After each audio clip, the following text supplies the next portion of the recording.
Okay, GERO 200, we're back to talk about Module 13, and we're getting real close to the end of the summer session, so we appreciate all the hard work you guys have put in. Everyone's doing well.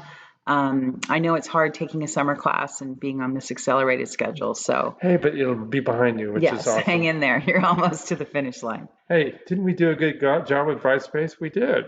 All right. Sometimes. Well, I think so. Awesome. So, okay, so we're talking about Module 13, which is financial power of attorney. Right. So, see, Brightspace has a memory. We were in Module 12. So and now we're going to Module 13. Okay, so. We're talking about monies. One of the things that happens with people as they are getting older, one of the things that is the first symptom of cognitive difficulties is late paying bills. So, and I read an interesting study recently where they looked at credit scores. So credit scores evaluate how good you are with managing your money and paying your bills on time. And they saw that people with dementia had their credit scores drop. And so it's something that we'll see with our family members as they start to have more health issues or cognitive problems, that they're having a little bit of trouble paying their bills, but they're still able to live independently. Maybe they're still able to get dressed and shower and eat food and do everything else, but they just need help with their bills. So the answer to that problem, the legal thing that we can do to deal with this problem is create a financial power of attorney. It's something that I have set up, John has set up, so that, and we've put it together for his brother who lives alone. He's single and he's 71. And so we wanted to have the ability to pay his bills if he ends up in the hospital or if he's sick or has cognitive problems and can't pay his bills. So again, power of attorney, I'm giving someone the ability to pay my bills or handle my financial decisions for me. So it goes way beyond just paying bills. That person could buy and sell your house, buy and sell cars, things like that. So I'm the principal, I'm the main person. I'm giving John, my agent, just like my real estate agent, I'm giving John, my agent, to carry out financial decisions and financial documents for me. So basically he can go access my bank account, sign my income tax returns, buy and sell investment things like stocks or cars or real estate. Now, it's like the last one. You got to be very careful about who you assign as your agent, if you even want to have. It's important to know that typically the financial power of attorney forms come with a lot of details. So there's a big long list of all the different things that you can allow this person to do. And if you really trust the person, like I do with John, because we've known each other for 41 years, I feel like I know all of his little wrinkles. You can check the box that says, I'm giving them the authority to do all of the above, unlimited power. And so that's what I've done. But you could give someone the authority to only pay your bills out of a specific bank account if you didn't want them to have too much authority. And it's really important, I think, if you give someone the power of attorney, that you or someone else monitors what's going on with those accounts. So you don't want to give anyone a power of attorney, whether your net worth is $10,000 or $10 million. You never want to give someone power of attorney and then just walk away and assume that everything's okay. I don't know if that's what Shohei Ohtani did. I had no idea what was going on with his translator. Yeah, so his translator had access to his bank accounts. Yeah. He helped him set them up.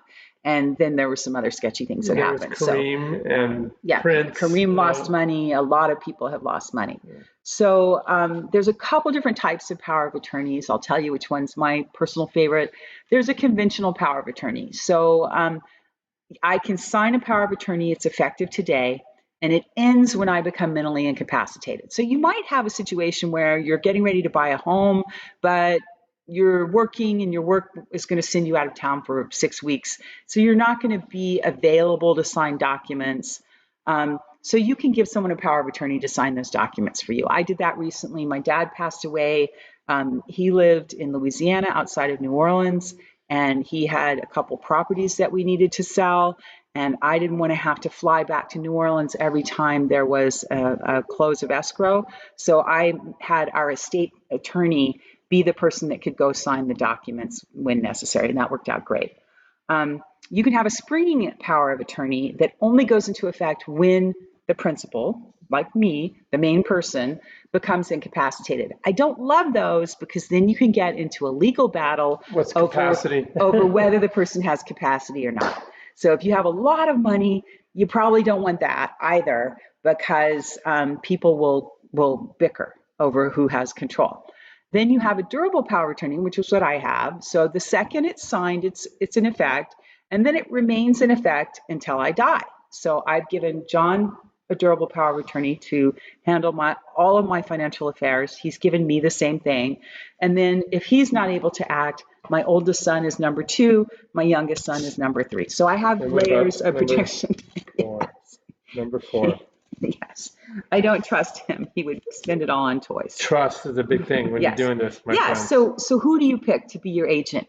Someone who's detail oriented and good with money.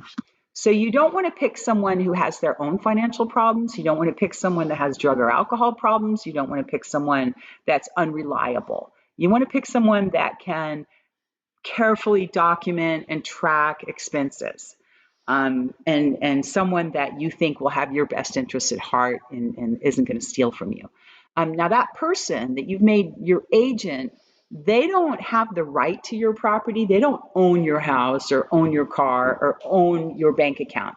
They have the right to write checks to pay for your expenses. So if they started abusing their power, someone else could come along, and this happens quite often. I get questions about this from people. Someone else could come along and challenge what they're doing and say, okay, you've got to document and prove that this check you wrote to Tiffany's for $12,000 was legitimate. And of course, they're not going to be able to do that. So a court would find that they've committed elder abuse. If you decide to change your mind, and again, just like your durable power of attorney for healthcare, probably even more so with your financial power of attorney, revisit it every couple of years. And if you move, if you get married, if you get divorced, if you had a falling out with family or friends or whatever, so revisit. And if you decide that you want to cancel it, you can tear it up. But the best thing to do is to sign a new one, because a court will always look at which power of attorney has the most recent date. That's going to be the one that prevails. You can, send a notification, tell the person who was your agent, you're not my agent anymore. I mean, that's a good thing. If you do name someone to be your agent, and I've done this for us, I have a little notebook that has our account information in it, and who the beneficiaries are in each account. And I have that ready to go in case I'm not able to make financial decisions and John or my sons have to step in. So I think, is that everything? It? Yeah. Yeah. All right. One thing I forgot. Quite often banks, and this drives me nuts as a lawyer, banks want their own form. And so if all you need is someone to handle auntie or uncle or grandma's account to pay their bills, go to the bank. You don't have to hire a lawyer. Go to the bank. The bank will give you the form. They'll give you a signature card, and you can get that nailed down. Sometimes people will add the person to their account. Then when they die, whoever they added to their account, who they intended to just have the ability to pay their bills, that person now is the sole owner of that account.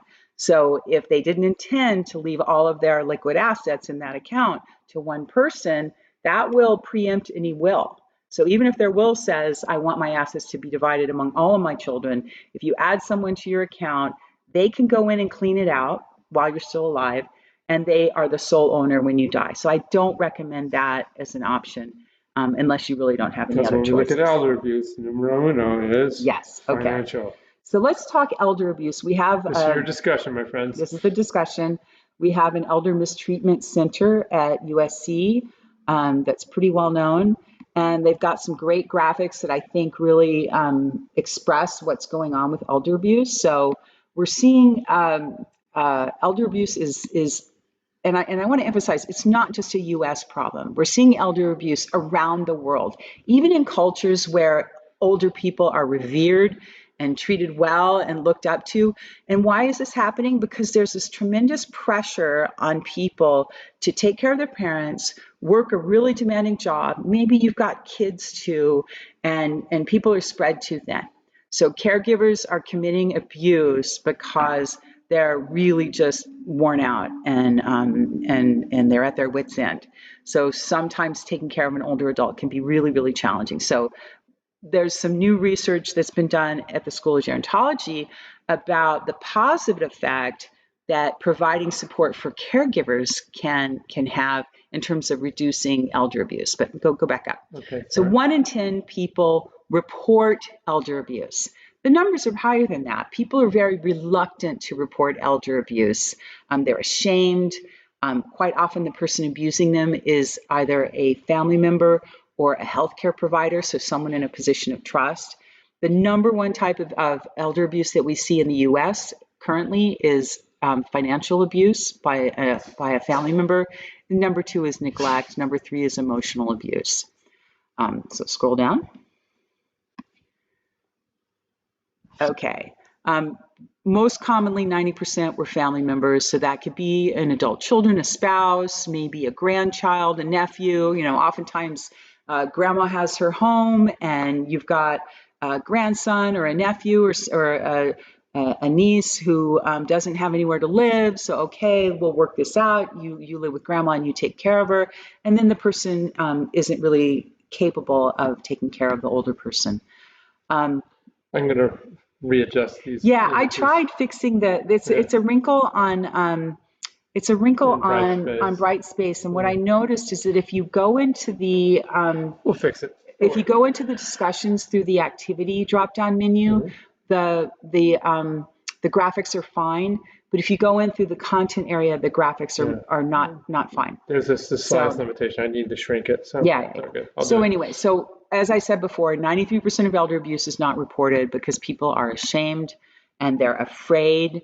If it's a family member that's taking care of you, that's abusing you, and you're an older person with nowhere else to go, you're afraid that if you report your family member and they get taken to jail, who's going to take care of me? Or maybe they get taken to jail for 2 days and they get out and now they're going to be angry and be more abusive. So there's a big hurdle, I think, for people to report elder abuse.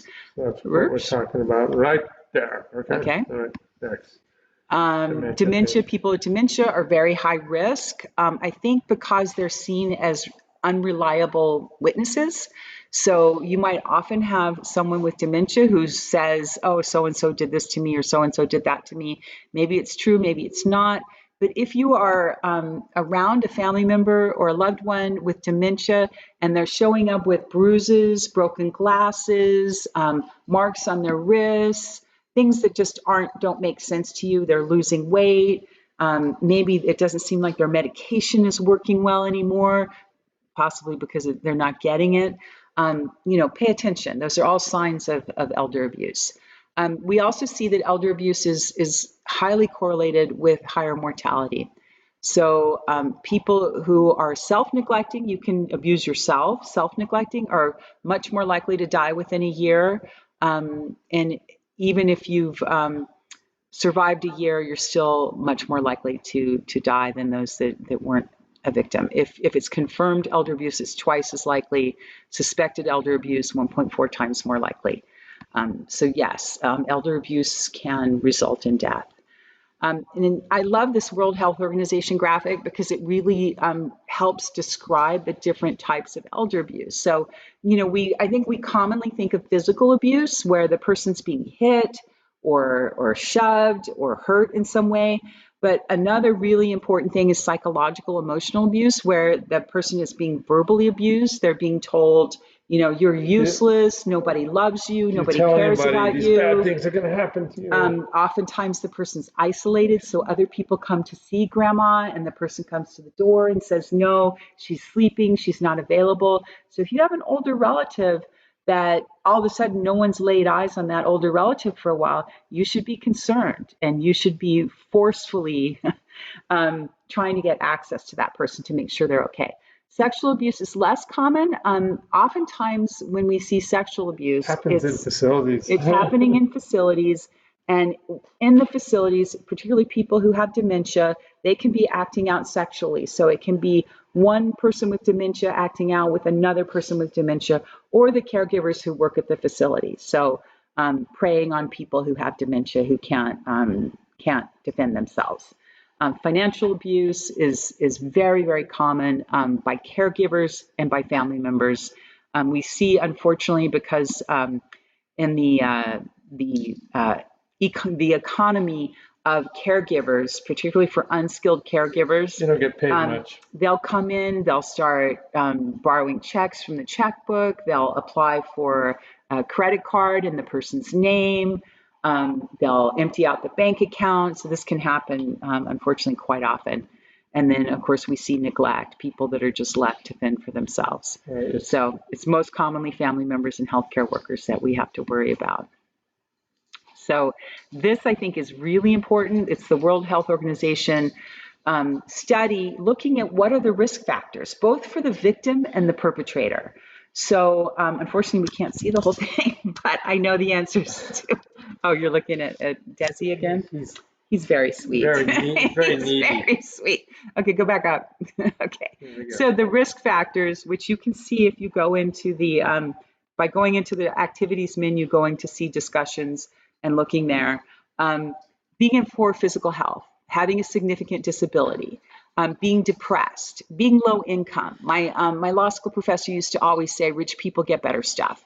If you're a high income individual, as you get older, you might have a person that mows your lawn. You might have a cleaning lady that comes and cleans your house. You might have a physical trainer that comes, a personal trainer that comes and helps you work out. So you have you might have someone that drives you to appointments. So you have all these people that are in and out of your house laying eyes on you that can see, oh, this person's not doing well. So rich people get better stuff. They're less likely. Low income people might be more isolated, might have fewer paid caregivers.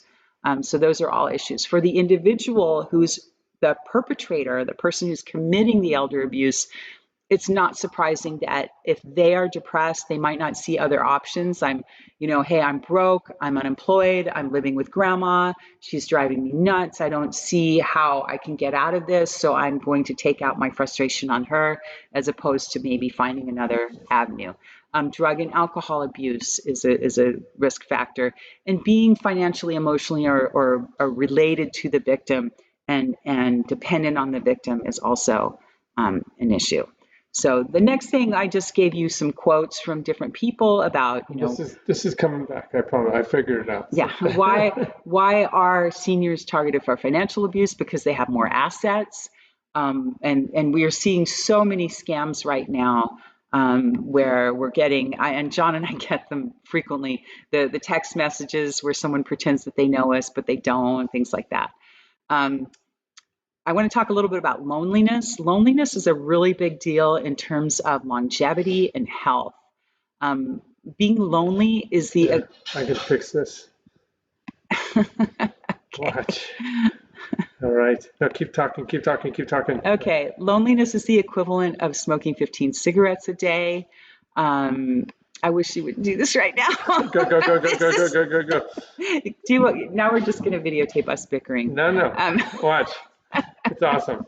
I just wanted to fix that one. The show. I promised you guys I was going to fix it. So okay. This is evidence that I'm going to fix it. Okay. There it is. Fixed. Okay. So anyway, a lot of seniors are lonely. Your friends die off.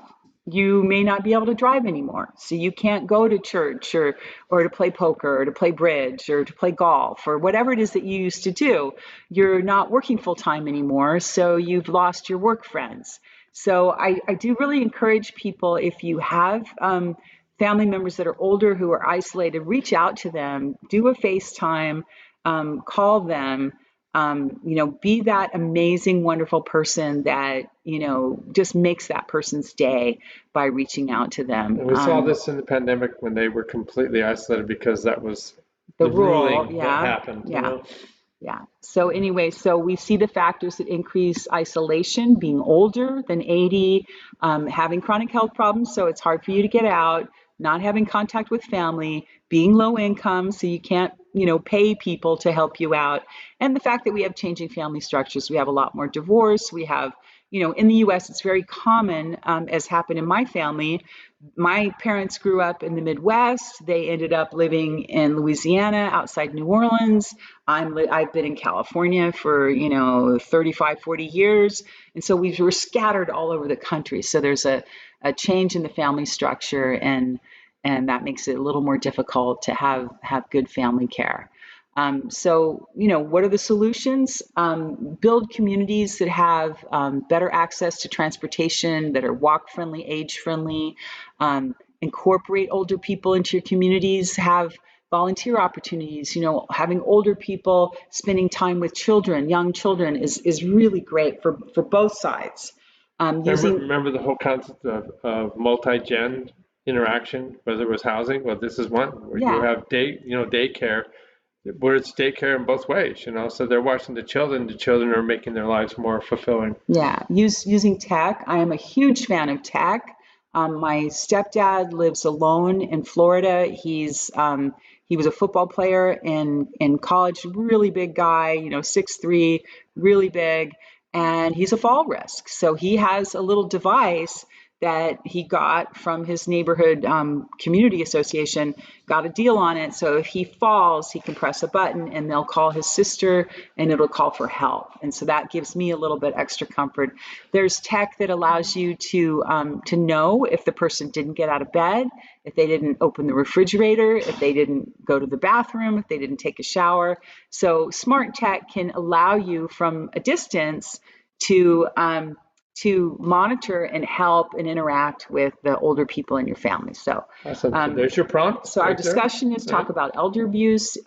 You may or may not have witnessed elder abuse in your own family, friends, neighbors, but you might have heard about some, on the news. Stan Lee, the guy that created Marvel Comics, was a victim of elder abuse towards the end of his life. We've seen a lot of, pretty public battles, especially for people who are wealthy individuals, where you might have different members of the family fighting over who has control. The woman from Star Trek recently passed away, and her son was fighting a person that lived on her property, who was trying to take over her estate. And so there's a lot of sad stories. The more money you have, sometimes the more problems you have when you get older. And so that's what we have here. We'll be back next week. You only have one last module, module 14. So and then you got to wrap your head around. I know it comes at you hard and fast, but you had the midterm, you have CT1, and guess what? Next week you got to. We only have one module because you have your paper, your final paper, and it's fun. I would, for your paper, you take out your phone and you do a video interview of your parent, your grandparent, whoever it is. It's nice to have later. Yeah, you have archived, then you can show your great grandchildren that someday. And we always get questions. Do I have to turn in the video? No, you don't. No. It's just for your own enjoyment. I'm just saying you could do that. You could write it down too. Okay. All right. Very good. Alrighty, Peace. thanks. We'll see you guys next time. Bye.